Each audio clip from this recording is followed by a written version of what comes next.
Durante la cena, mi hija gritó: «Esta comida es solo para mis suegros», y aún me mandó a calentar las sobras del almuerzo. Estaba terminando de sazonar el pollo que había pasado 3 horas preparando cuando Carmen entró a la cocina. Del otro lado de la pared, escuchaba las voces de los suegros de mi yerno Luis, doña Socorro y don Rafael Hernández, que acababan de llegar y conversaban en la sala con mi yerno.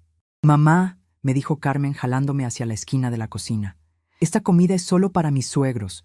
Usted puede calentar las sobras del almuerzo para usted y comer aquí mismo». Mis manos temblaron sosteniendo la bandeja. El aroma de romero y ajo que me llenaba de orgullo ahora parecía asfixiarme. Después de usar los últimos ingredientes caros que había guardado especialmente para recibir a la familia de mi yerno, descubría que no era considerada digna ni de sentarme en la misma mesa. Mi nombre es Guadalupe Morales. Tengo 68 años y crié a mi hija Carmen sola después de que mi esposo falleció cuando ella tenía 15 años. Trabajé como costurera durante 40 años para darle todo lo que yo nunca tuve: escuela privada, ropa bonita, fiesta de 15 años. Vendí hasta mi máquina de coser antigua para ayudar con los gastos de su boda con Luis. Ellos se conocieron cuando Carmen tenía 25 años y se casaron 3 años después, cuando ella tenía 28. Hace 3 años, cuando Carmen sugirió que vendiera mi casita y contribuyera para la compra de su departamento, creí cuando me dijo que sería mejor para todos. Usé la mitad del dinero de la venta como enganche del inmueble, quedando como copropietaria. Qué ironía descubrir que mejor para todos significaba mejor para todos, menos para ti. Cargué la bandeja hasta la sala y serví a la familia en silencio. Socorro y Rafael me saludaron educadamente, pero percibí por las miradas que Carmen ya les había explicado mi posición en el departamento. «La comida está deliciosa», dijo Rafael. «Carmen tiene el don culinario de la familia», respondió Luis, sonriéndole a su esposa. Carmen ni siquiera me corrigió. Aceptó el elogio por mi trabajo como si fuera natural. Regresé a la cocina, calenté las sobras frías del almuerzo en el microondas y comí sola, escuchando las risas que venían de la sala. En ese momento, algo helado bajó por mi columna vertebral. Supe que las cosas entre nosotras nunca más serían las mismas. Crecí en un pueblito cerca de Guadalajara, donde mi madre me enseñó que una mujer debe sacrificarse por su familia. «Guadalupe», me decía mientras me trenzaba el cabello antes de ir a la escuela, «una madre verdadera siempre pone a sus hijos primero». Esas palabras se grabaron tan profundo en mi corazón que se volvieron mi Biblia personal. Cuando mi esposo José murió en un accidente de trabajo, tenía 3 empleos diferentes. Lavaba ropa por las mañanas, cosía por las tardes y limpiaba oficinas por las noches. Todo para que Carmen no sintiera la ausencia de su padre en su bolsillo. Carmen era mi sol, mi luna, mi razón de existir. La veía estudiar hasta altas horas de la noche y yo me desvelaba también, planchando uniformes o preparando lonches especiales para que ella pudiera concentrarse en sus libros. Cuando se graduó de la preparatoria con honores, lloré de orgullo tanto que las otras madres pensaron que estaba triste. «Es que es mi única hija», les explicaba, «y lo ha logrado todo». No les decía que había vendido mi anillo de matrimonio para pagar la fiesta de graduación. Algunos sacrificios son demasiado íntimos para compartir. Cuando Carmen me presentó a Luis, un joven contador de familia acomodada, sentí que todos mis sacrificios habían valido la pena. Él era educado, trabajador, de buenas familias.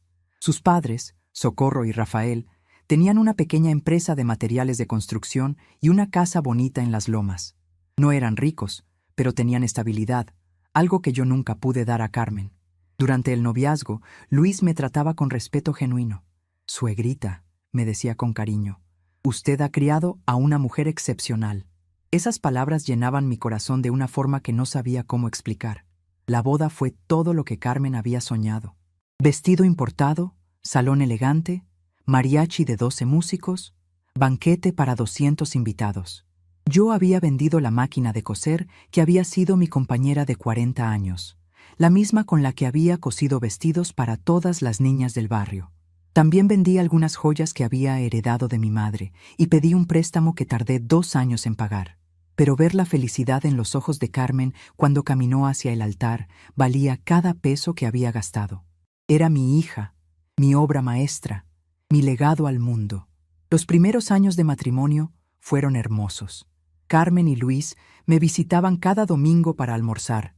Yo preparaba mole, chiles rellenos, frijoles de la olla, todo lo que a Carmen le gustaba desde niña. Luis alababa mi sazón, y Carmen se enorgullecía de tener una madre que cocinaba tan rico.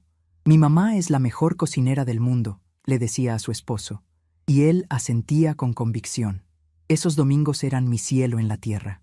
Mi pequeña casa se llenaba de risas, de conversaciones sobre el trabajo de Luis, los planes de Carmen, los sueños que tenían juntos.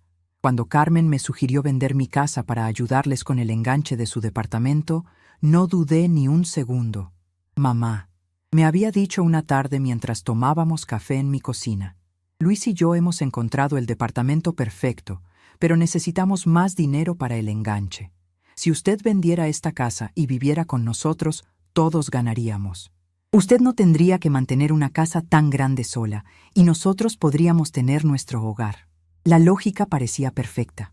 Yo ya tenía 65 años, mantener una casa era cada vez más difícil, y la idea de vivir cerca de mi hija me emocionaba. La venta de mi casa se hizo rápido. Era una propiedad pequeña pero bien ubicada, y había subido de valor con los años. El dinero que obtuve fue exactamente lo que Carmen y Luis necesitaban para completar el enganche. Firmé los papeles del departamento como copropietaria, sintiendo que estaba invirtiendo en el futuro de mi familia. «Va a ser perfecto, mamá», me decía Carmen mientras caminábamos por el departamento vacío. «Usted va a tener su propio cuarto, va a estar con nosotros, vamos a ser una familia completa». Sus ojos brillaban con una felicidad que me contagiaba. El primer año viviendo con ellos fue como un sueño hecho realidad. Me levantaba temprano para preparar el desayuno antes de que se fueran al trabajo. Limpiaba la casa, hacía las compras, preparaba la cena. Cuando llegaban por las noches, encontraban todo perfecto. La casa ordenada, la ropa limpia, comida caliente esperándolos. «Mamá, usted es un ángel», me decía Carmen. «No sé qué haríamos sin usted». Yo me sentía útil, necesaria, parte de algo hermoso, pero gradualmente cosas pequeñas empezaron a cambiar. Carmen comenzó a hacer comentarios sobre mi forma de limpiar, de cocinar, de organizar las cosas. «Mamá, yo prefiero que los trastes se sequen solos», me decía cuando yo los secaba con el trapo. «Mamá, el detergente de la otra marca huele mejor», me sugería cuando hacía el mercado. «Mamá, creo que la sal está un poquito subida», comentaba sobre mi comida. Al principio pensé que era natural. Cada mujer tiene su manera de llevar su casa, y yo quería adaptarme para que Carmen se sintiera cómoda en su nuevo hogar. Con el tiempo, los comentarios se volvieron más frecuentes y más directos. «Mamá, por favor no use esa sartén para el pollo, se pega la comida». «Mamá, ¿podría no poner tanto jabón en la lavadora? Gasta mucha agua». «Mamá, creo que sería mejor si usted viera la televisión en su cuarto por las noches. Luis y yo necesitamos privacidad en la sala». Cada sugerencia era razonable individualmente, pero juntas formaban un patrón que me hacía sentir como una invitada no deseada en lugar de una copropietaria del lugar. Luis parecía no darse cuenta de estas dinámicas. Llegaba cansado del trabajo, cenaba lo que yo había preparado con agradecimiento genuino y se retiraba a ver televisión o a trabajar en su laptop. Cuando yo intentaba conversar con él sobre pequeñas cosas de la casa, él siempre me decía: «Suegrita, esos son asuntos de mujeres. Carmen sabe lo que hace». No era malicioso, pero su indiferencia hacia los detalles de la convivencia diaria dejaba que Carmen tomara todas las decisiones sobre cómo debería ser mi vida en esa casa. Fue cuando las amigas de Carmen empezaron a frecuentar más la casa que sentí un cambio más pronunciado. Llegaban a almorzar, a tomar café, a platicar en la sala. Yo me retiraba a mi cuarto para no molestar, pero escuchaba sus conversaciones a través de las paredes delgadas. Hablaban de sus trabajos, sus maridos, sus planes de viaje, sus compras. Parecían vivir vidas llenas de libertad y opciones que yo había olvidado que existían. Una tarde, mientras doblaba la ropa en mi cuarto, escuché una conversación que me marcó profundamente. Una de las amigas de Carmen comentó que ella tenía suerte de tener una suegra que se ocupara de todo, que parecía una sirvienta gratuita. Carmen se rió y dijo que a veces se sentía así, que yo insistía en hacer todos los quehaceres domésticos. Otra amiga bromeó diciendo que Carmen tenía vida de reina, que no se preocupaba por nada de la casa. Carmen respondió que a veces era bueno, pero que también tenía desventajas, que no podía tener total libertad en su propia casa. Dijo que yo siempre estaba ahí observando, dando opiniones, como si fuera la dueña de la casa. Esas palabras me pegaron como una bofetada. Yo, que pensaba que estaba ayudando, estaba siendo vista como una entrometida. Yo, que había renunciado a mi privacidad, a mi rutina, a mi espacio, estaba siendo considerada un estorbo. En ese momento entendí que mi presencia no era bienvenida, pero aún no sabía hasta qué punto. Empecé a hacerme más pequeña. Salía a caminar en el parque durante las visitas de sus amigas. Me encerraba en mi cuarto cuando había reuniones familiares. Hablaba menos durante las comidas. Pensé que así las cosas mejorarían, que Carmen se sentiría más cómoda en su propia casa, pero la situación solo empeoró. Ella interpretó mi retirada no como consideración, sino como una confirmación de que yo reconocía mi lugar como una carga molesta. Los domingos, que antes eran nuestro momento especial, se volvieron rutinarios y fríos. Carmen ya no me pedía que cocinara sus platillos favoritos. En lugar de eso, hacía comentarios sobre dietas, sobre comida saludable, sobre la necesidad de cambiar nuestros hábitos alimenticios. «Mamá, ya no cocinemos tan pesado», me decía. «Luis y yo estamos tratando de comer más ligera». Mis recetas familiares, que habían sido motivo de orgullo, se convirtieron en reliquias obsoletas que ya no tenían lugar en esta nueva vida. Gradualmente, me di cuenta de que había dejado de ser la madre para convertirme en la señora que vive aquí. Carmen ya no me consultaba sobre nada. Compraba cosas para la casa sin preguntarme mi opinión, invitaba gente sin avisarme, cambiaba la decoración, los muebles, la distribución de los espacios comunes sin considerar mis preferencias. Yo era dueña legal de la mitad del departamento, pero no tenía voz ni voto en ninguna decisión que lo afectara. Cuando Socorro y Rafael empezaron a visitarnos más frecuentemente, noté que el trato hacia mí cambió aún más. Carmen se esmeraba en recibirlos de la mejor manera posible, preparando comidas especiales, comprando vinos, arreglando la casa como si fueran visitas importantes.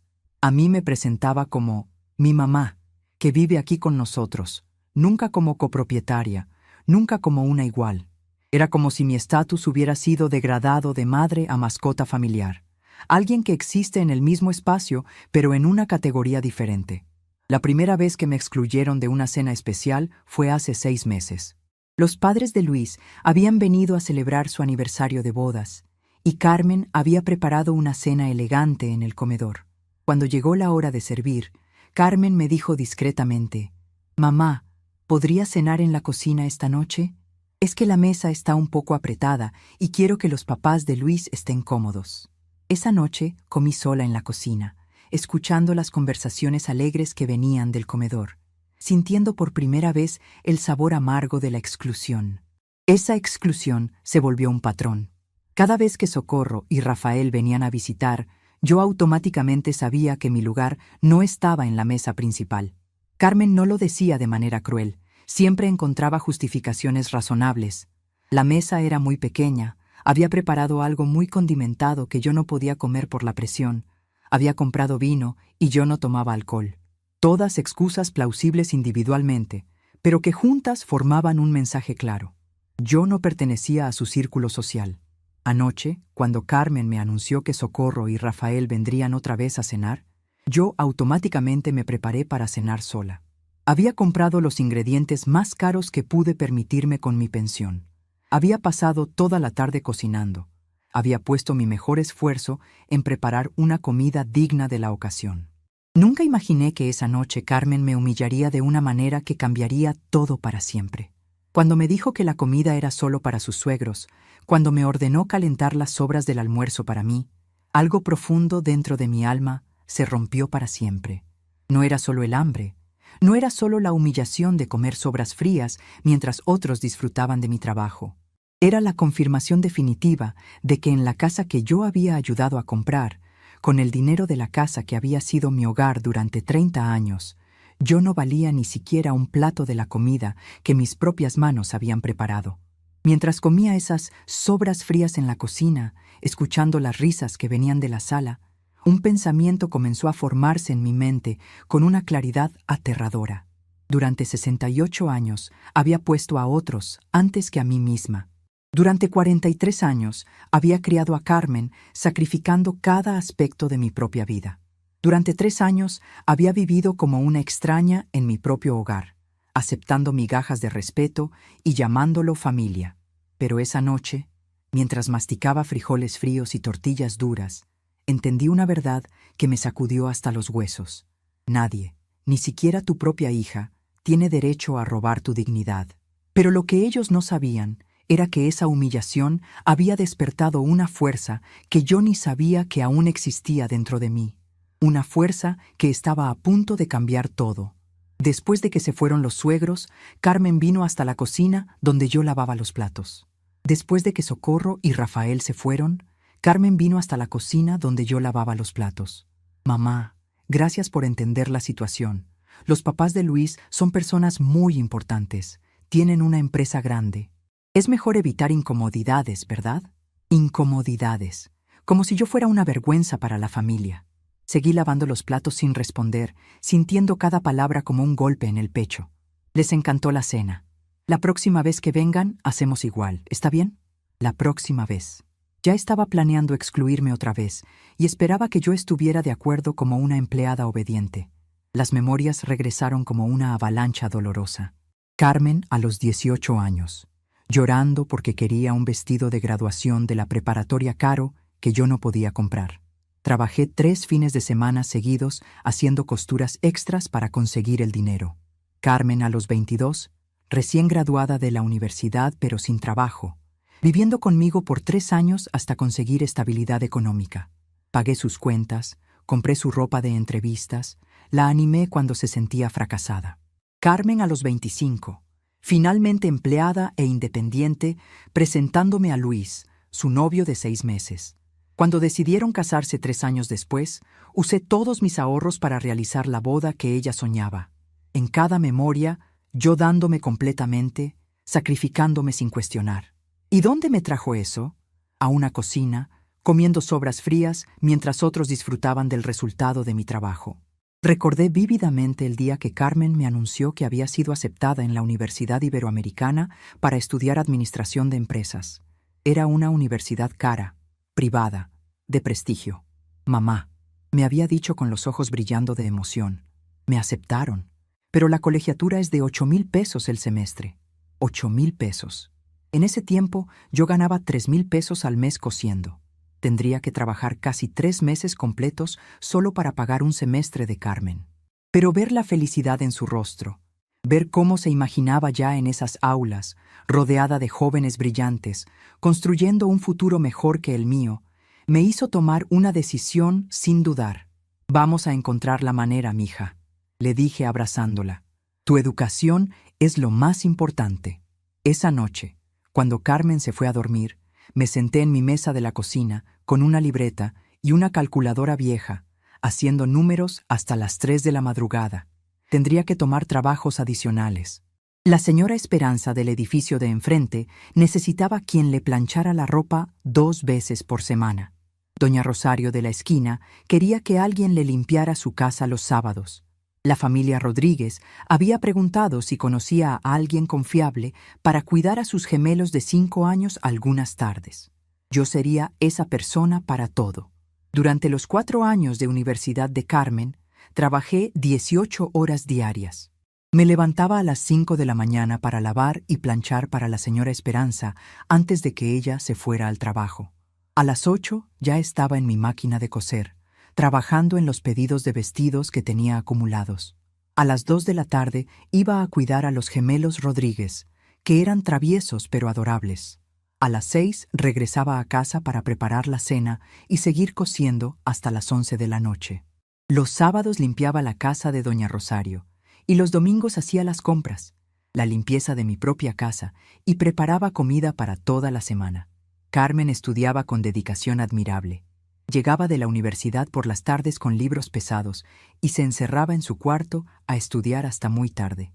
Yo le llevaba café, le preparaba cenas nutritivas, le planchaba sus blusas para que siempre se viera presentable.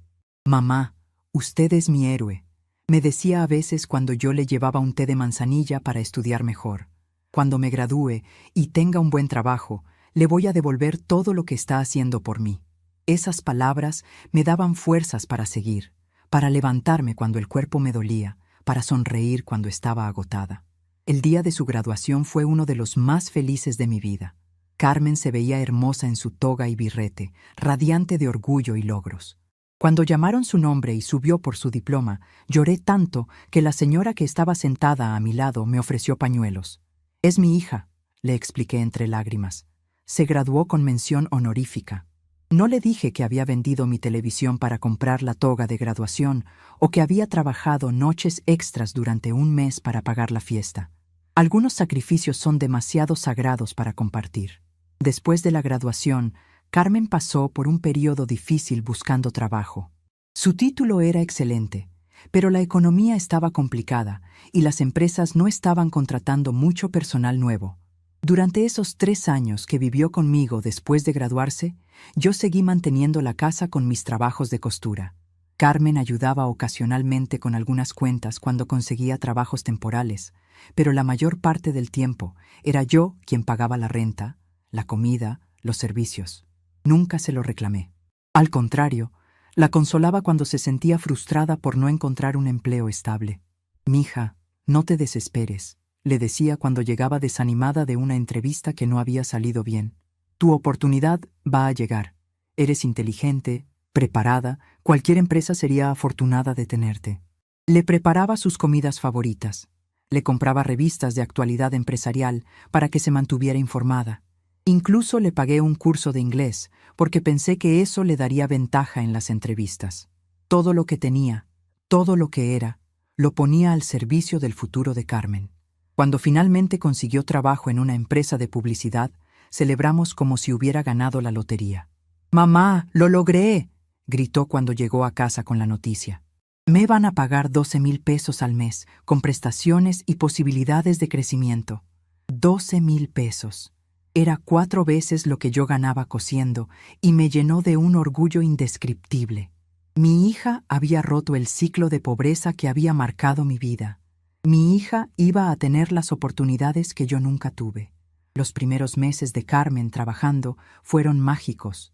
Se levantaba temprano, se vestía elegante, se iba a una oficina bonita en Polanco. Por las noches llegaba contándome sobre sus proyectos, sus compañeros, los retos emocionantes de su trabajo. Yo seguía cosiendo, pero ahora con menos presión económica, porque Carmen contribuía con algunos gastos de la casa. «Mamá», me decía los fines de semana, «déjeme invitarla a comer a un restaurante bonito. Usted se merece que la consientan». Esas salidas se convirtieron en nuestros momentos más preciados. Fue durante esos paseos dominicales que Carmen conoció a Luis.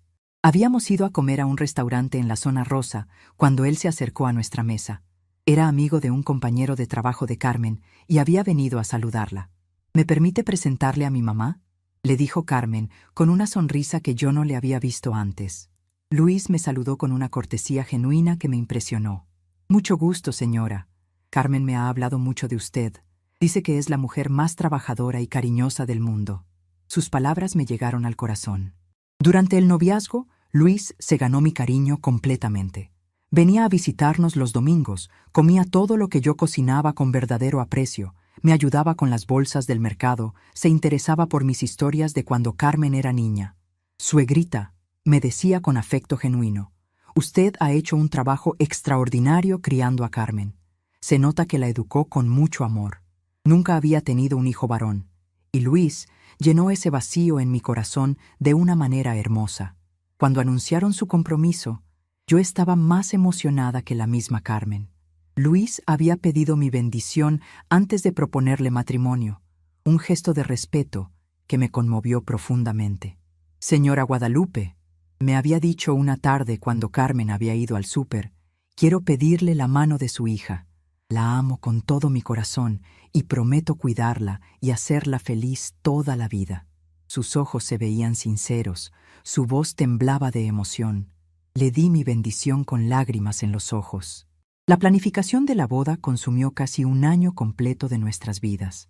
Carmen había soñado desde niña con una boda en grande, y yo estaba determinada a hacerle realidad ese sueño.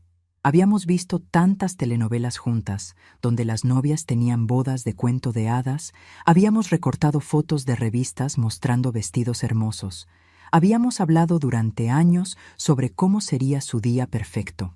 Ahora era el momento de convertir esos sueños en realidad. El vestido costó 25,000 pesos. Era importado de España, de seda natural, con bordados hechos a mano y una cola de 3 metros. Carmen se veía como una princesa cuando se lo probó en la boutique. «Mamá, ¿estás segura de que podemos pagarlo?», me preguntó cuando vio el precio. «Mija, este es el día más importante de tu vida», le respondí. «Solo te vas a casar una vez. Te mereces el vestido más hermoso del mundo». No le dije que había tenido que empeñar mi máquina de coser para dar el anticipo. El salón de fiestas costó 50,000 pesos por una noche. Era un lugar elegante en las lomas, con jardines preciosos, fuentes de agua, techos altos con lámparas de cristal. Podía acomodar 200 invitados cómodamente. Tenía pista de baile, área de mariachi, salones privados para los novios. Cuando Carmen lo vio por primera vez, sus ojos se llenaron de lágrimas de emoción. «Es perfecto, mamá. Es exactamente como lo había soñado». Para conseguir ese dinero, tuve que vender la máquina de coser industrial que había comprado 5 años antes para trabajos más grandes. El mariachi costó 8,000 pesos por 4 horas. Eran 12 músicos de los mariachis de Pepe Villa, uno de los grupos más respetados de la ciudad. Carmen había insistido en tener mariachi porque Luis era muy tradicional y su familia valoraba mucho las costumbres mexicanas. «Los papás de Luis se van a sentir muy honrados», me explicó Carmen. «Para ellos, una boda sin mariachi no es una boda verdadera». Yo estuve de acuerdo. Quería que la familia de Luis viera que nosotras también teníamos clase, que también sabíamos hacer las cosas bien. La comida costó 40,000 pesos. Era un menú de 5 tiempos: crema de frijol con chicharrón prensado, ensalada de nopalitos con queso panela, mole poblano con pollo, lomo de cerdo en salsa de chile guajillo y pastel de 3 leches de postre.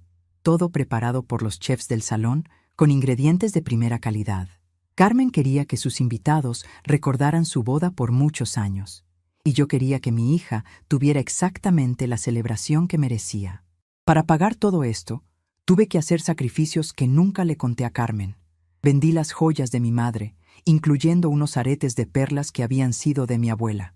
Pedí un préstamo de 20,000 pesos en una financiera, comprometiéndome a pagar cuotas durante 2 años. Trabajé trabajos extra durante 6 meses. Incluso limpié oficinas en las noches para ganar dinero adicional. Llegué al día de la boda físicamente agotada, pero emocionalmente eufórica. El día de la boda, ver a Carmen caminar hacia el altar del brazo de su padrino, mi hermano Miguel, que había venido desde Guadalajara especialmente para la ocasión, fue el momento más hermoso de mi vida. Se veía radiante, perfecta, como una princesa de cuento de hadas. Luis la esperaba en el altar con lágrimas de emoción en los ojos. Cuando el padre los declaró marido y mujer, toda la iglesia aplaudió. Yo lloré tanto que mi hermana Esperanza tuvo que prestarme su pañuelo. La fiesta fue espectacular. Los invitados bailaron hasta las 3 de la mañana. El mariachi tocó todas las canciones favoritas de los novios. La comida recibió elogios de todos. Socorro y Rafael se acercaron a mí durante la noche para agradecerme. «Señora Guadalupe», me dijo Socorro con sinceridad, «esta boda está hermosa. Se nota que usted quiere mucho a su hija». «Carmen es lo más importante de mi vida», le respondí. «Me da mucho gusto que ahora sea parte de su familia también». Los primeros años del matrimonio fueron exactamente como yo había soñado. Carmen y Luis eran felices, venían a visitarme todos los domingos, me incluían en sus planes, me hacían sentir parte de su nueva vida. Luis me seguía tratando con el mismo cariño de siempre, y Carmen parecía más madura, más completa, como si el matrimonio hubiera sido exactamente lo que necesitaba para florecer completamente. Pero después del tercer año de matrimonio, comencé a notar cambios sutiles. Carmen empezó a hablar sobre la independencia, sobre la importancia de que las parejas jóvenes tuvieran su propio espacio, sobre cómo vivir con padres podía crear dependencias poco saludables. No me estaba hablando directamente, pero yo entendía las indirectas. Ella y Luis querían su privacidad, querían ser una familia nuclear sin la presencia constante de la suegra o la madre. Al principio traté de adaptarme reduciendo mis visitas, esperando que ellos me buscaran en lugar de yo buscarlos. Pero gradualmente me di cuenta de que si yo no tomaba la iniciativa, podían pasar semanas sin que habláramos. Carmen estaba ocupada con su trabajo, con su esposo, con su nueva vida social. Yo había cumplido mi función de criarla y prepararla para el matrimonio. Ahora era momento de hacerme a un lado y dejar que viviera su propia vida. Fue en ese contexto de distanciamiento gradual que Carmen me propuso vender mi casa para ayudarles con el departamento. Al principio, la propuesta me pareció un regalo del cielo. Volvería a estar cerca de mi hija, volvería a ser parte de su vida diaria, volvería a sentirme necesaria e importante. «Será perfecto, mamá», me había dicho Carmen con entusiasmo genuino. «Vamos a ser una familia otra vez. Usted nos va a ayudar con la casa. Nosotros la vamos a cuidar. Va a ser como antes, pero mejor. Como antes, pero mejor». Esas palabras resonaron en mi mente durante meses después de mudarme con ellos. Al principio parecía cierto. Yo me sentía útil preparando las comidas, limpiando la casa, organizando todo para que ellos llegaran del trabajo a descansar. Carmen parecía agradecida por mi ayuda, y Luis me trataba con el mismo cariño de siempre. Pero gradualmente, como antes, pero mejor, se transformó en como antes, pero peor. En la mañana siguiente a la cena, con Socorro y Rafael, traté de conversar con Carmen mientras ella tomaba café corriendo antes de salir al trabajo. «Hija, sobre ayer...» Me sentí medio excluida. «¿Será que no podemos platicar sobre esto?» Ella ni siquiera levantó los ojos del celular. «Mamá, por favor, no compliques. No es nada personal. Es solo que ellos están más acostumbrados a otro nivel, ¿entiendes? Más acostumbrados a otro estándar. Acostumbrados a otro nivel». La palabra me pegó como un rayo, como si 40 años educándola, enseñándole buenos modales, comprando libros aunque faltara dinero para otras cosas, no hubieran valido nada. Como si yo fuera una pueblerina ignorante que avergonzaría a la familia. Esa noche, cuando todos estaban dormidos, me senté en mi cama y saqué una caja de zapatos que guardaba en mi closet. Adentro tenía fotos de Carmen desde bebé hasta su boda, cartas que me había escrito cuando era niña, dibujos que me había regalado, pequeños recuerdos de todos nuestros años juntas. Había una foto de cuando Carmen tenía 8 años, abrazándome después de una función de Día de las Madres en su escuela. Detrás de la foto, con su letra de niña, había escrito: «Para la mejor mamá del mundo, que me ama más que nadie. Te amo infinito, Carmen, infinito». Esa palabra me quebró el corazón. ¿Qué había pasado con ese amor infinito? ¿En qué momento se había convertido en tolerancia obligada? ¿Cuándo pasé de ser la mejor mamá del mundo a ser la vergüenza que había que esconder de las visitas importantes? Y en ese momento, sola en mi cuarto, rodeada de memorias de un amor que parecía haberse evaporado, algo dentro de mí finalmente se quebró para siempre. Pasé 2 semanas observando en silencio. Pasé 2 semanas observando en silencio. Carmen y Luis salían temprano al trabajo y regresaban por la noche esperando encontrar el departamento arreglado, la ropa lavada, la cena lista. Yo era invisible para ellos, excepto cuando necesitaban algo. «Mamá, ¿dónde está mi blusa azul? Guadalupe, ¿me puedes planchar estos pantalones? Mamá, ¿qué hay de cenar?» Durante esas 2 semanas de observación silenciosa, tomé una decisión que cambiaría todo. No iba a suplicar más por respeto. No iba a mendigar más por un lugar en la mesa que yo misma había ayudado a pagar. Si ellos me veían como sirvienta, entonces dejaría de trabajar gratis. Comencé despacio, sin escándalo. El primer día simplemente no hice la cena. Cuando Carmen llegó del trabajo y preguntó dónde estaba la comida, respondí con calma: «Pensé que ustedes iban a cocinar hoy». El segundo día, no lavé su ropa. Cuando Luis se quejó de que no tenía camisa limpia, expliqué: «La lavadora estaba ocupada con mis cosas». El tercer día, no hice las compras. Cuando el refrigerador se quedó vacío, Dije solamente, no sabía que necesitaban algo. Cada no era una pequeña victoria, una recuperación de mi dignidad perdida. Ellos estaban confundidos, irritados, pero aún no entendían que yo había cambiado para siempre. Durante la primera semana de mi nueva actitud, Carmen intentó varias aproximaciones diferentes. Primero fue la comprensión condescendiente. Mamá, ¿se siente bien? La noto un poco diferente últimamente. Cuando le dije que me sentía perfectamente bien, cambió a la preocupación falsa. ¿Será que necesita ver a un doctor? A veces el estrés puede causar cambios de comportamiento en las personas mayores. Cuando eso tampoco funcionó, probó con la culpa emocional. Mamá, Luis y yo trabajamos todo el día. Llegar a casa y tener que preocuparnos por la comida y la limpieza nos agota mucho. Pero yo ya no mordía el anzuelo. A cada comentario respondía con la misma serenidad. Entiendo perfectamente. Trabajar todo el día debe ser muy cansado. No ofrecía soluciones. No me disculpaba. No explicaba mi comportamiento. Simplemente reconocía sus quejas sin asumir responsabilidad por resolverlas.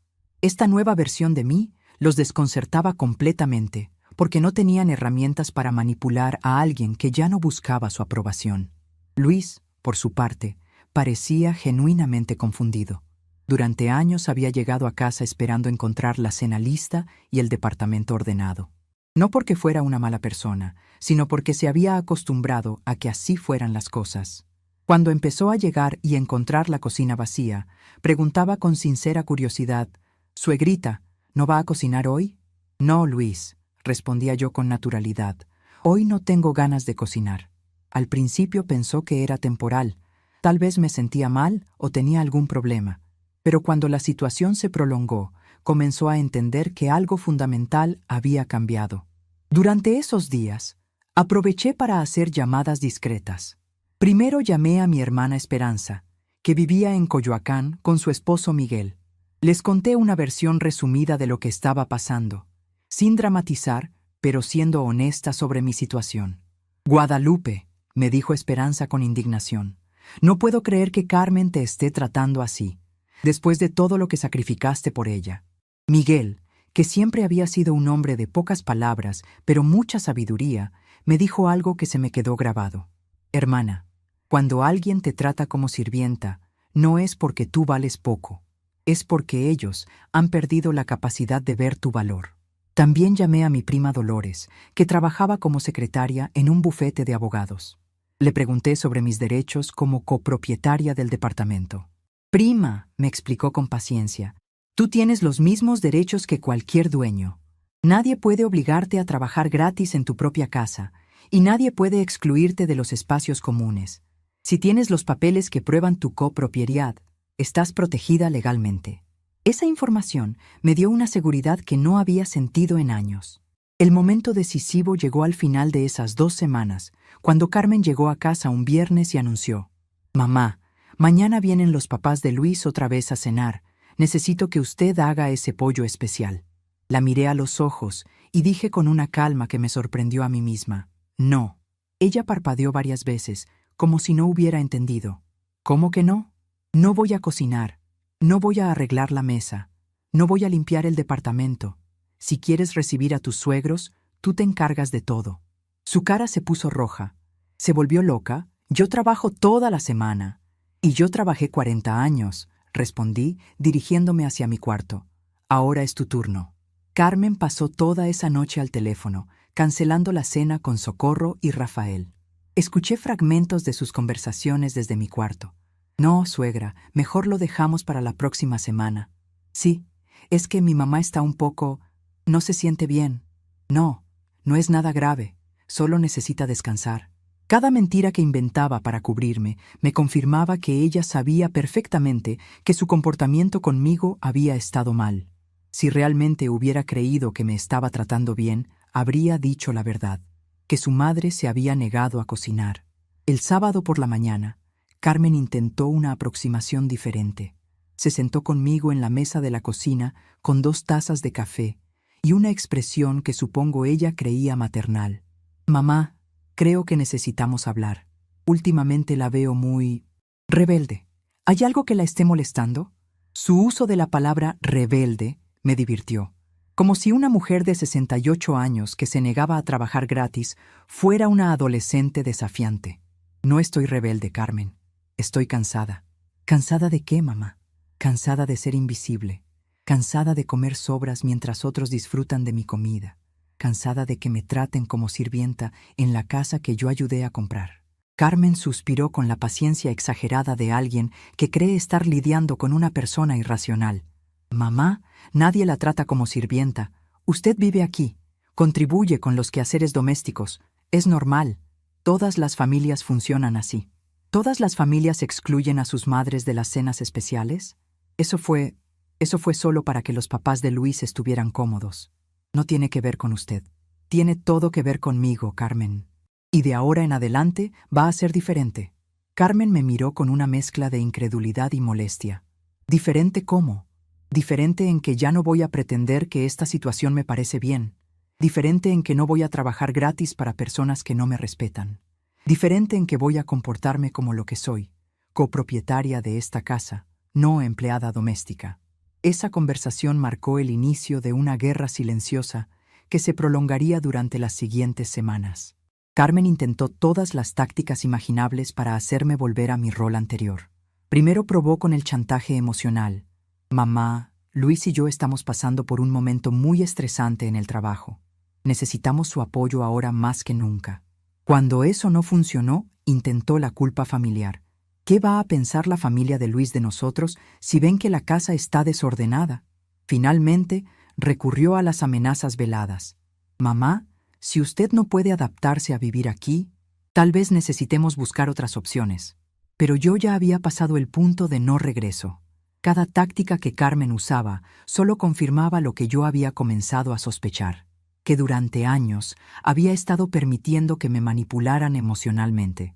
Me había convertido en una experta en leer entre líneas, en interpretar suspiros, en anticipar necesidades que nadie me había pedido que cumpliera. Había construido toda mi identidad alrededor de ser indispensable, y cuando dejé de serlo, descubrí que no sabían cómo relacionarse conmigo.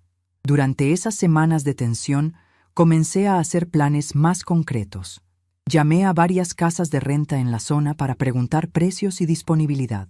La mayoría estaban fuera de mi presupuesto con mi pensión, pero encontré algunas opciones modestas que podrían funcionar. También investigué mis opciones legales para vender mi parte del departamento.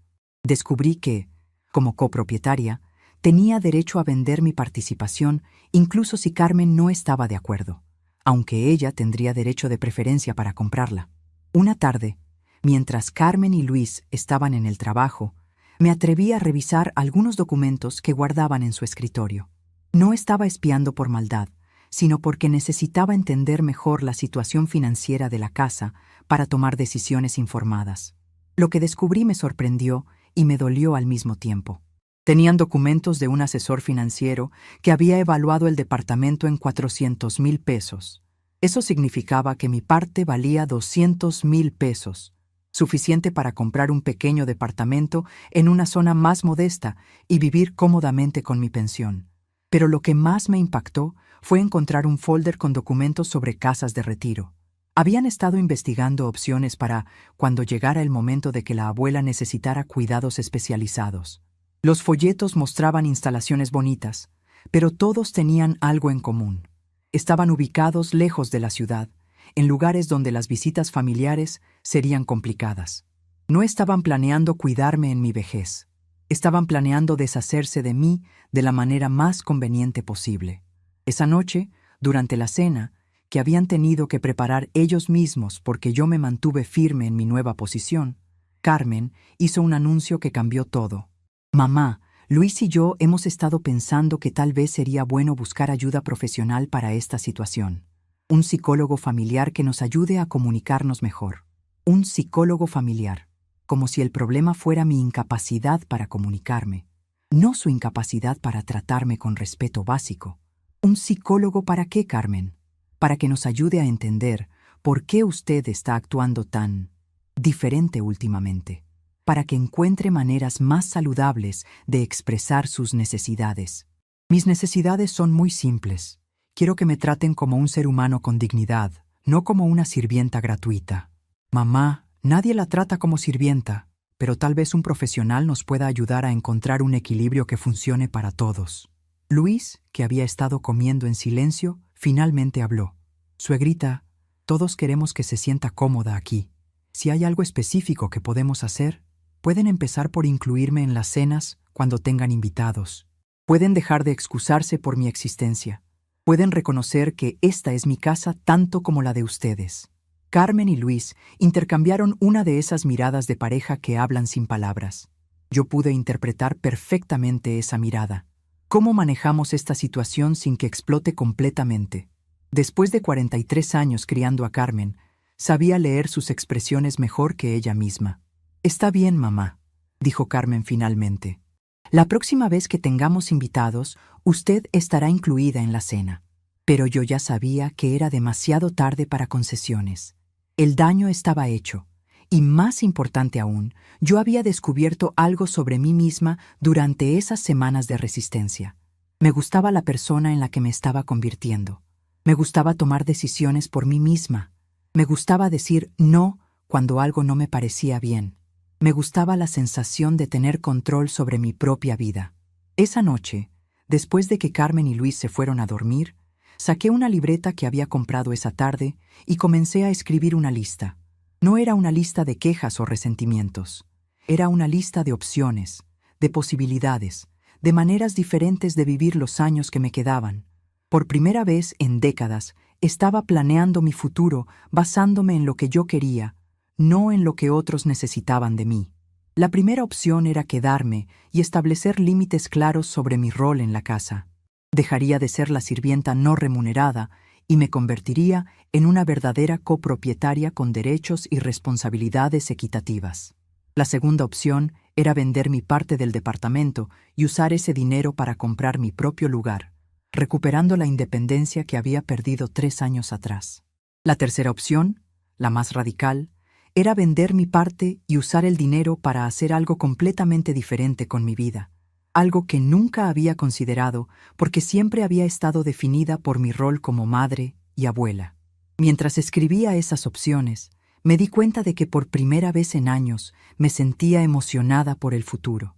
No ansiosa, no preocupada, sino genuinamente emocionada por las posibilidades que se abrían ante mí. Carmen había querido cambiar las reglas del juego para convertirme en una pieza menor en su vida, pero al hacerlo, me había liberado para considerar un juego completamente diferente. Al día siguiente, domingo por la mañana, me levanté más temprano que de costumbre y preparé desayuno solo para mí. Café negro, huevos revueltos con jamón, jugo de naranja natural, pan tostado con mermelada. Me senté en la mesa del comedor, no en la cocina como había estado haciendo durante meses, y desayuné leyendo el periódico. Cuando Carmen y Luis se levantaron, encontraron la cocina limpia pero vacía de comida preparada para ellos. «Buenos días», les dije alegremente desde el comedor. «¿Durmieron bien?» Carmen me miró con una mezcla de sorpresa y molestia. «Mamá, ¿no desayunamos juntos?» «Yo ya desayuné, pero por favor, sírvanse lo que gusten». Fue un momento pequeño, aparentemente insignificante, pero cargado de simbolismo. Durante años, mi rutina había girado alrededor de las necesidades de otros. Me levantaba pensando en qué preparar para Carmen y Luis. Me acostaba asegurándome de que todo estuviera listo para el día siguiente. Ese domingo marqué una nueva rutina centrada en mis propias necesidades y deseos. Durante las siguientes semanas, desarrollé una nueva versión de mí misma que me sorprendía día tras día. Empecé a salir por las tardes a caminar por el parque, algo que no había hecho en años. Me inscribí en un taller de tejido en el centro comunitario del barrio. Comencé a leer libros que había querido leer pero nunca había tenido tiempo. Redescubrí el placer de hacer cosas simplemente porque me daban gusto, no porque fueran útiles para otros. Carmen observaba estos cambios con una mezcla de preocupación y resentimiento. «Mamá, ¿desde cuándo le gusta caminar tanto?» «Siempre me gustó, Carmen. Solo que nunca había tenido tiempo. ¿Y el taller de tejido? Es muy relajante. Estoy haciendo amigas nuevas». Cada respuesta mía era simple y directa, sin la necesidad de justificarme o pedir permiso que había caracterizado mis interacciones con ella durante años. Pero el cambio más significativo no era lo que estaba haciendo, sino cómo me sentía haciéndolo. Por primera vez en décadas me levantaba por las mañanas emocionada por el día que tenía por delante. No porque fuera a hacer algo extraordinario, sino porque cada día era mío para decidir. Podía desayunar cuando quisiera, ver los programas de televisión que me gustaran, decidir si tenía ganas de cocinar o prefería comer algo simple, pequeñas libertades que había olvidado que existían. Y cuando llegó el momento de la siguiente cena con Socorro y Rafael, ellos descubrieron que yo hablaba completamente en serio. La segunda cena con los suegros fue un desastre completo. Carmen intentó cocinar y quemó el pollo. Luis trató de ayudar y tiró la bandeja, esparciendo comida por todo el piso. El departamento estaba desordenado porque nadie había limpiado durante las 2 semanas. Cuando Socorro y Rafael llegaron, encontraron a la pareja desesperada tratando de improvisar una cena con huevos revueltos y pan de caja. Yo salí de mi cuarto vistiendo mi mejor vestido, maquillada y arreglada como si fuera a salir, cargando una maleta pequeña. «Buenas noches, don Rafael, doña Socorro», saludé educadamente. «Les pido disculpas por el desorden, pero yo ya no vivo aquí». El silencio que siguió fue total. Carmen se puso pálida. «¿Cómo que ya no vive aquí?» «Ya no vivo aquí, hija. Ya arreglé otro lugar para vivir». Saqué los documentos que había preparado durante esas semanas y se los entregué. «Aquí está la transferencia de mi parte del departamento a tu nombre. Considéralo un regalo de despedida». Luis trató de intervenir, balbuceando explicaciones confusas para sus padres, pero yo continué. «Ustedes querían vivir sin las incomodidades que yo causaba. Ahora pueden». Carmen empezó a llorar. «Mamá, usted no puede hacer esto. ¿Usted vive aquí?» «No, Carmen. Yo ayudaba a sostener este lugar. Es diferente». Mi hermana Esperanza me esperaba en la puerta del edificio con su esposo Miguel. Cuando supieron cómo me estaban tratando, me ofrecieron un cuartito en los fondos de su casa. «Te mereces respeto, Guadalupe», me había dicho Esperanza. «Y si tu propia hija no puede darte eso, nosotros sí podemos». Subí al carro sin voltear atrás. Por la ventana lateral vi a Carmen en la puerta del edificio, llorando, haciendo señas desesperadamente. Pero ya era demasiado tarde. Durante 68 años prioricé a otras personas. Ahora era mi turno de vivir con dignidad. Era mi turno de tener paz. El proceso de transferir mi parte del departamento había sido más sencillo de lo que imaginé. Con la ayuda de mi prima Dolores, que conocía abogados confiables, logré hacer todos los trámites legales en menos de una semana. Carmen era la beneficiaria natural como mi hija, y aunque técnicamente tenía que aceptar la transferencia, la presión social de rechazar un regalo de su madre la obligó a firmar los documentos. 200,000 pesos era mucho dinero para regalar, pero mi libertad no tenía precio. Los primeros días en casa de Esperanza y Miguel fueron de ajuste emocional intenso. Me despertaba por las mañanas olvidando dónde estaba, esperando automáticamente escuchar los sonidos de Carmen y Luis preparándose para el trabajo. En lugar de eso, encontraba el silencio apacible de una casa donde nadie me necesitaba para funcionar, pero donde era genuinamente bienvenida. «Buenos días, hermana», me saludaba Esperanza cada mañana. «¿Cómo durmió?» No era cortesía vacía. Era interés real por mi bienestar. El cuartito que me habían arreglado era pequeño pero perfecto para mis necesidades. Tenía una cama cómoda, un ropero, una mesita para leer y una ventana que daba al jardín trasero donde Esperanza cultivaba rosas y hierbas aromáticas. Por las mañanas me despertaba con el canto de los pájaros en lugar del sonido del despertador de Carmen. Era un cambio simbólico que apreciaba más de lo que podía expresar. Miguel, que siempre había sido un hombre de pocas palabras pero mucho corazón, me recibió como si fuera la hermana que nunca había tenido. «Guadalupe», me dijo el primer día, «esta es tu casa mientras quieras estar aquí. No eres una carga, no eres una molestia, eres familia». Sus palabras me llenaron los ojos de lágrimas porque hacía tanto tiempo que no me sentía como familia verdadera, sino como una obligación que otros tenían que soportar. Carmen intentó contactarme múltiples veces durante la primera semana. Llamadas que no contesté, mensajes que Esperanza recibía y no me pasaba, cartas que dejé sin abrir. Una vez apareció llorando en la puerta de la casa de mi hermana, arrodillándose en el portón, pidiendo perdón, diciendo que se había dado cuenta de su error. Pero yo la observé por la ventana sin abrir la puerta. Había aprendido que quien humilla una vez puede humillar de nuevo cuando la situación se pone difícil. Esperanza me contó después los detalles de esa visita. Carmen estaba desesperada, Guadalupe. Decía que se había dado cuenta de lo mucho que dependían de ti, que no sabían cómo manejar la casa sin tu ayuda. Me preguntó si sabía cuándo ibas a regresar. Mi hermana, que me conoce desde la infancia, entendía perfectamente mi decisión. Le dije que no era cuestión de regresar o no regresar. Era cuestión de que ustedes habían roto algo que tal vez no se podía reparar. Durante esas primeras semanas de libertad, comencé a experimentar emociones que había olvidado que existían. La primera fue el alivio profundo de no tener que anticipar las necesidades de otros constantemente. No tenía que preocuparme por qué cocinar para la cena, si había suficiente comida en el refrigerador, si la ropa estaba limpia, si la casa estaba ordenada para posibles visitas. Por primera vez en décadas, mis pensamientos matutinos se centraban en qué quería hacer yo ese día. La segunda emoción fue la curiosidad sobre mí misma. ¿Quién era Guadalupe Morales cuando no estaba definida por su rol de madre, suegra, ama de casa? Empecé a explorar esa pregunta de maneras pequeñas pero significativas.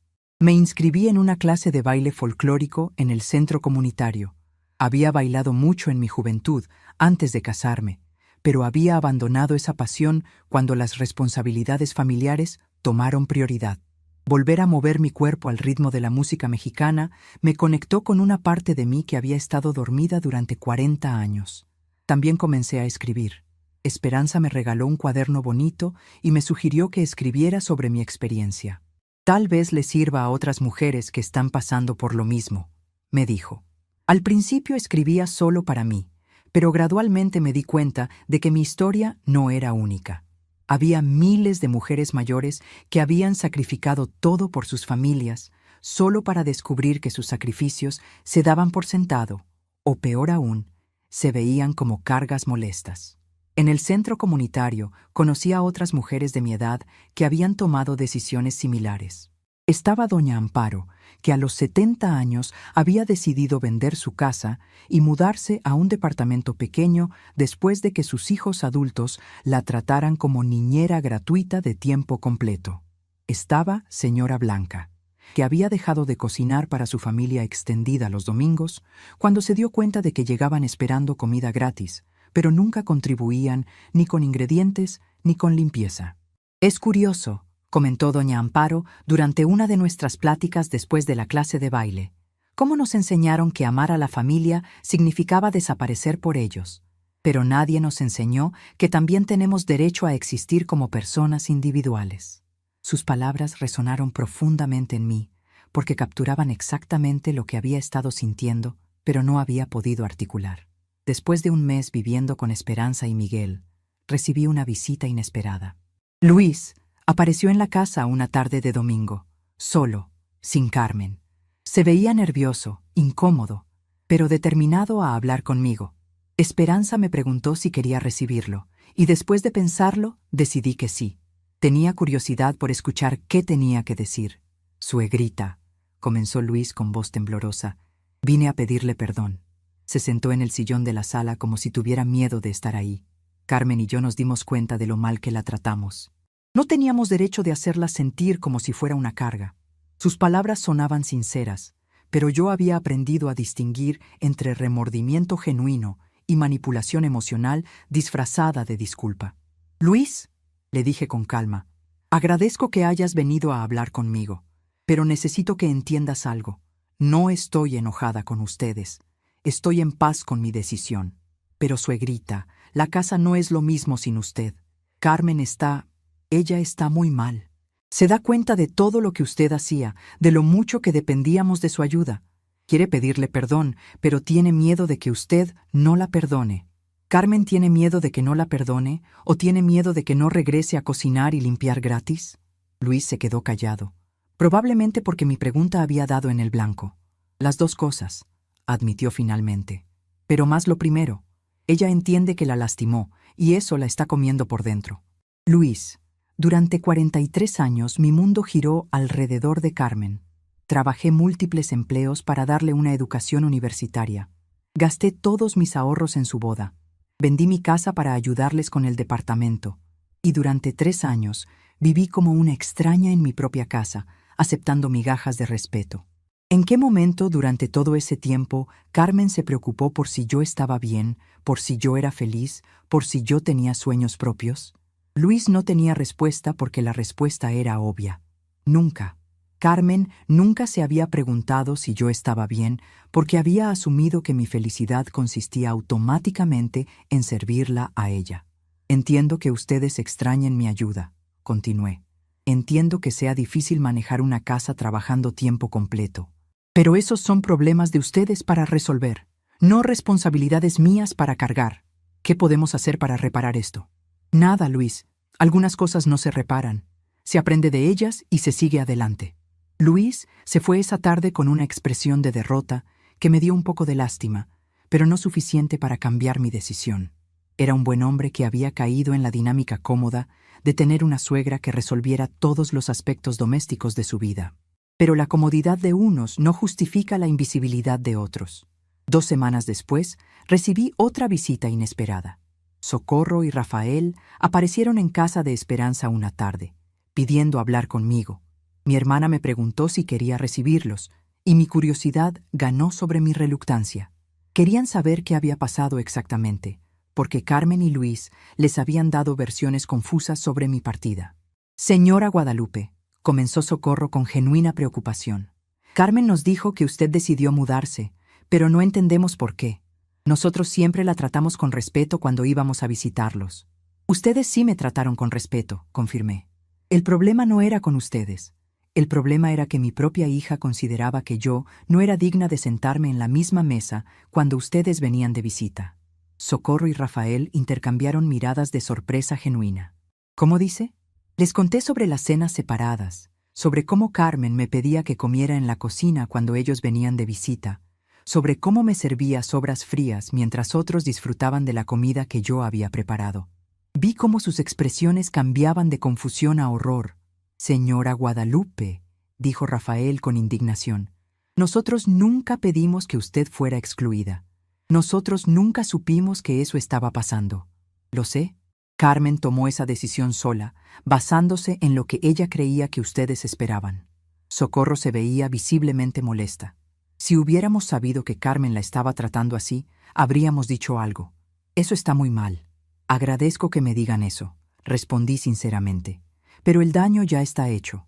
¿No hay manera de que regrese? Podríamos hablar con Carmen, explicarle que nosotros nunca... Socorro, el problema no era ustedes. El problema era que mi hija había llegado al punto de avergonzarse de mí. Y una vez que llegas a ese punto, es muy difícil regresar. Se fueron esa tarde prometiendo hablar seriamente con Carmen y Luis sobre el respeto familiar. No sé si cumplieron esa promesa, pero aprecié su indignación genuina por mi situación.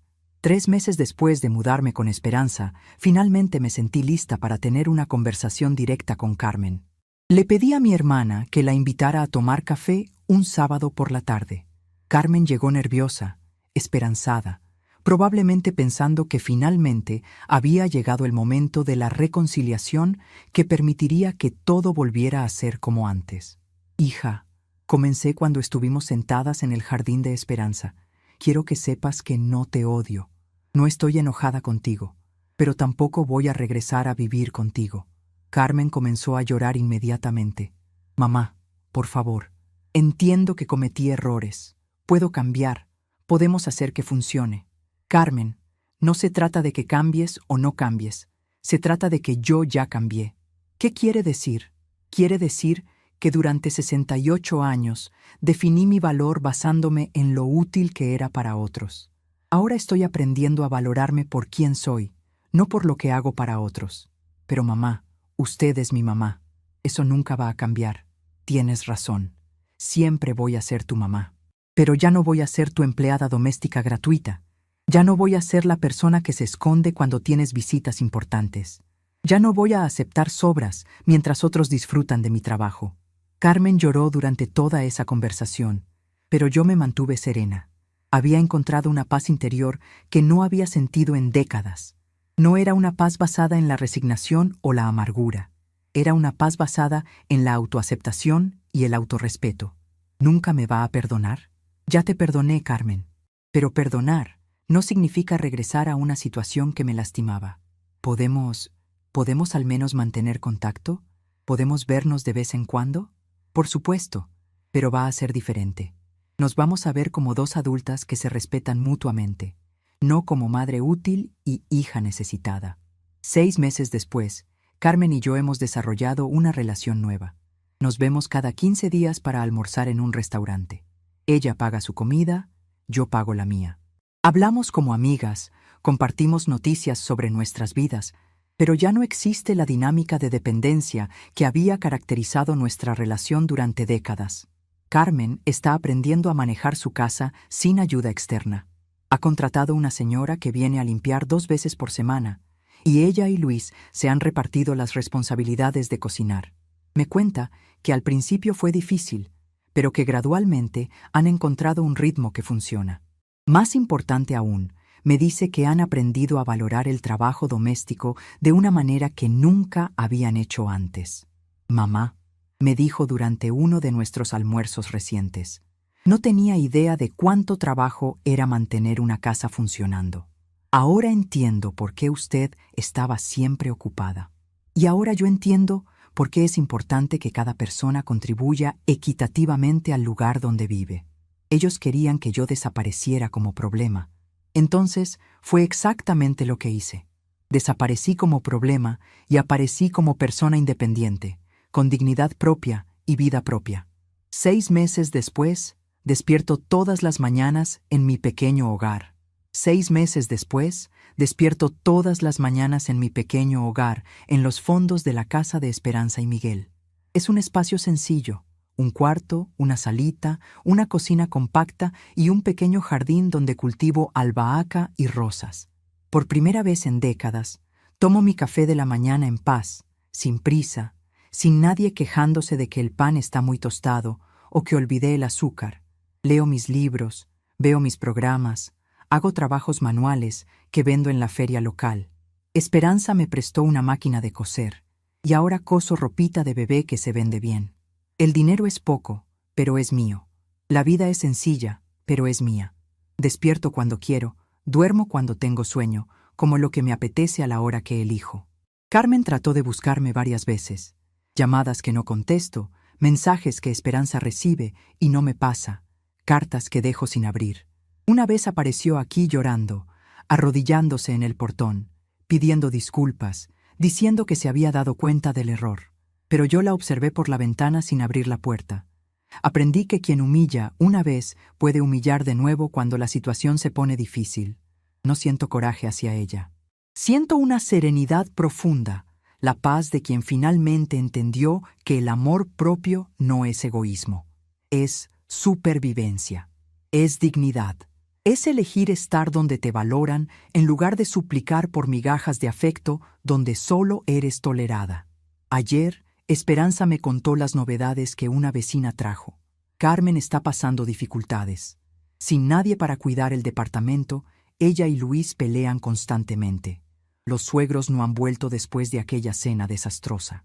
El departamento vive desordenado y ella anda agotada tratando de compaginar trabajo y casa. Mandó preguntar si no quieres regresar, me dijo Esperanza delicadamente. Yo sonreí y seguí regando mis rosas. Dile que estoy bien donde estoy.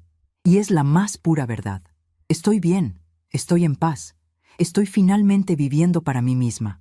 Mi rutina diaria se ha convertido en un ritual de autodescubrimiento que disfruto profundamente. Me levanto a las 7 de la mañana, no porque alguien me necesite despierta, sino porque es la hora en que mi cuerpo naturalmente quiere despertar. Preparo mi café exactamente como me gusta. Fuerte, con un poquito de canela, en la taza de cerámica azul que compré en el mercado de artesanías del centro, 2 centímetros. Me siento en mi pequeña terraza, rodeada de las plantas que he ido coleccionando, y leo el periódico mientras escucho el canto de los pájaros que anidan en el árbol de limón del jardín de mis hermanos. Los martes y jueves voy a la clase de baile folclórico en el centro comunitario. Doña Amparo y señora Blanca se han convertido en amigas queridas que entienden mi jornada porque han recorrido caminos similares. Bailamos danzón, zapateado, jarabe tapatío, recordando movimientos que nuestros cuerpos guardaban desde la juventud. Es increíble, comenta señora Blanca mientras nos cambiamos los zapatos después de clase. Cómo el cuerpo recuerda la alegría cuando le das permiso de sentirla otra vez.